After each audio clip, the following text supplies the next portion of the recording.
Welcome back to yet another podcast video thingy. Still don't know what to call these, but here we are. I'm calling this article, "Is the EU AI Act killing HR's AI future?" And as per usual, this is the second time I do it.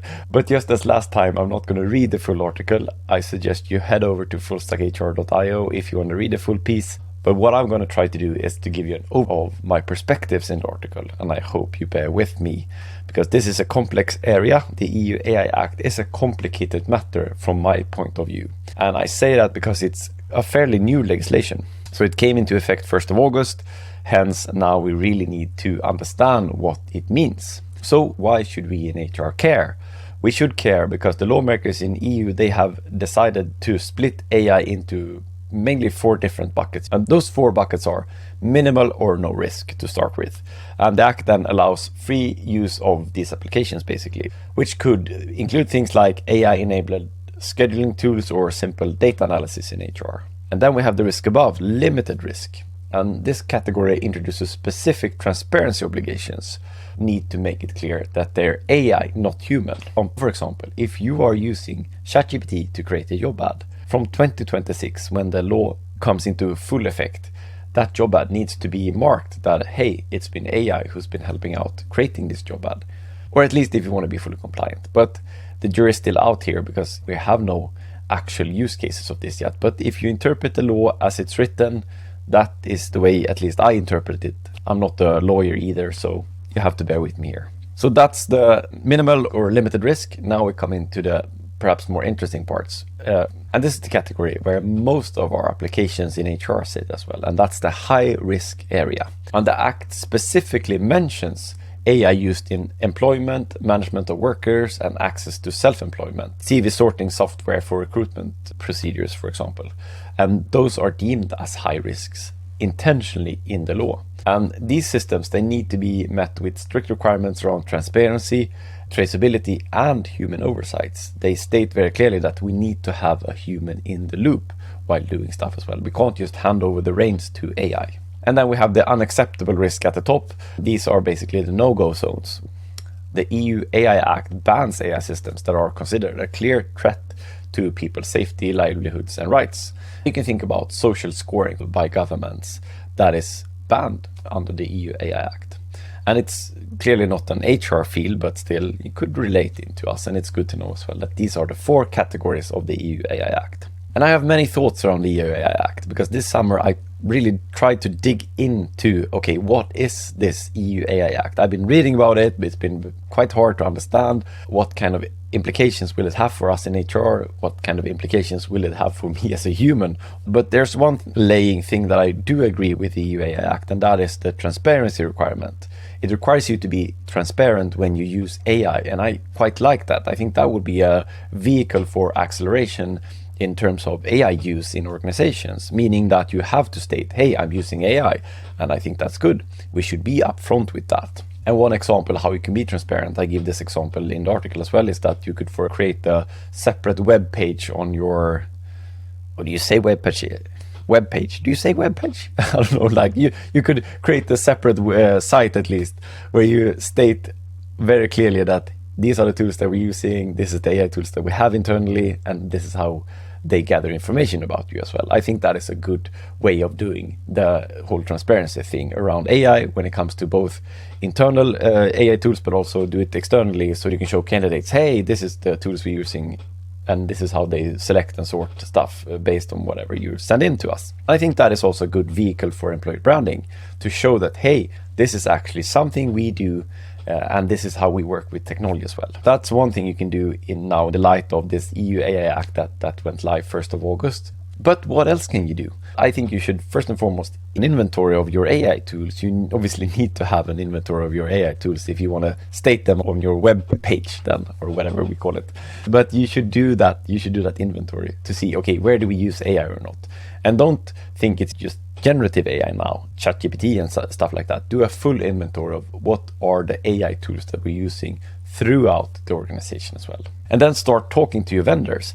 They obviously have to comply with these laws as well. Go out and talk to them and initiate those conversations. Don't wait for them to come to you. Go to them and say, okay, this EU AI Act is now in full swing. What do you do? So they know as well. They should probably have some risk assessments going on or mitigations for whatever it is that they're doing. And then obviously take a look at your policies, see, okay, this is the policies that we have. Do they comply with the new law? Obviously, you then need to understand the law, so take help from your lawyers or from your department that works with these kind of questions. Do a bit of inventory and then talk to vendors and also your own policies. And also start preparing. How do we make sure that we are compliant? And start that already now.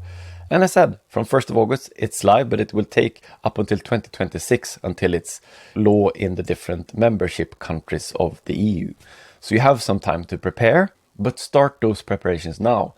The more you prepare now, the better off you will be. And then last but not least, should probably be first, I don't know, but invest in AI literacy. You need to understand these tools in order to comply with the laws. You need to have this basic AI understanding in order to be compliant going forward. That is at least my perspective. So that is good foundational stuff to start doing already now. And I've stated them in the article as well. If you want to read them, you can go into the Full Stack HR and read them as well. That's the more formal steps of the Act and also what you can do in HR to start mitigating the Act. But the question is here, do we like this or not? Or do I like it or not? And I said I spent the summer reading up on the EU AI Act, trying to understand it and also trying to see different perspectives of the Act itself as well. And I've been torn, in all honesty, because to some extent I do like the transparency, for example, and I do like that they try to regulate it in some way, in shape and form. But I worry a lot that this will impact innovation in the European area. And I think that is actually my biggest worry, that we will see less AI stuff happening to us than the rest of the world. And I fear that we will lag behind, because as we see with, for example, Apple Intelligence, which will launch later this fall, which is already now in beta in many countries, it's not in the EU. We are left out because of all the regulations that we have. Obviously not the EU AI Act, where I don't think that's the main reason for Apple not launching it. But still, there's regulations in EU that Apple needs to comply with, meaning that we are left out. We don't get to try the latest thing here. And yes, the big players, Apple, Meta, Google, they will probably still be in the EU. But if there are new incumbents that are coming up with fantastic AI tools, for example, do they want to launch them in the EU or not? I'm not so sure, because that requires a lot of compliance, basically. They need to work a lot with compliance in order to be compliant within the European Union. And obviously, if you're coming from outside the European Union, for example, from the US, why should you then at first bother to make your tool compliant in the EU if you don't have to do it in the US? And then the US companies will draw the benefits from these tools faster than us in the EU, meaning that we will lag behind, not only as HR department, but as companies as a whole. And that is my biggest fear. We're not going to be competitive in the global market. That we, the companies in the European Union, will be stifled by this EU AI Act.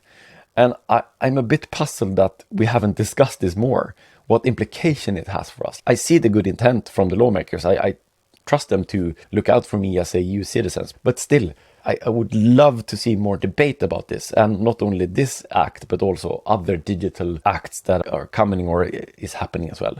They're heavy on surveillance, they're heavy on regulations within the EU. And I, to some extent, once again, think that the intent is good, but the execution is poor because they don't understand the digital landscape. And I worry about that. I truly worry about that. And I would like to see even more discussion about how this will play out in the future. And yes, I know this is a bit too little too late. Oh, the EU AI Act is already in motion, right? But still, nothing is written in stone. Laws are written by humans and we humans can overturn them. But in order to do so, we need to educate ourselves and we need to put pressure on our politicians as well in the EU to make sure that we are competitive and compliant in the rest of the world as well. And for us in HR, I hope that this law doesn't stifle us, that we are using it as a shield to say, oh, we're going to hide behind this compliant thing in order to not get involved with AI. Because I think it's super important that don't let the EU AI Act be a thing that we can hide behind, just keep things as they are.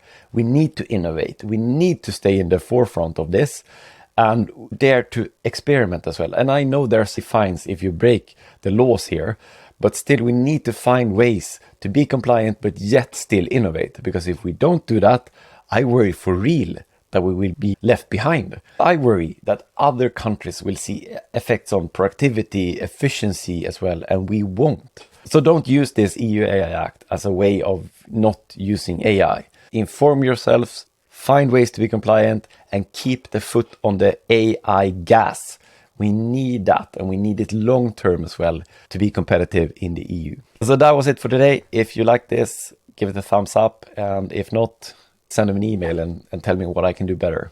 And I'll catch you in the next one.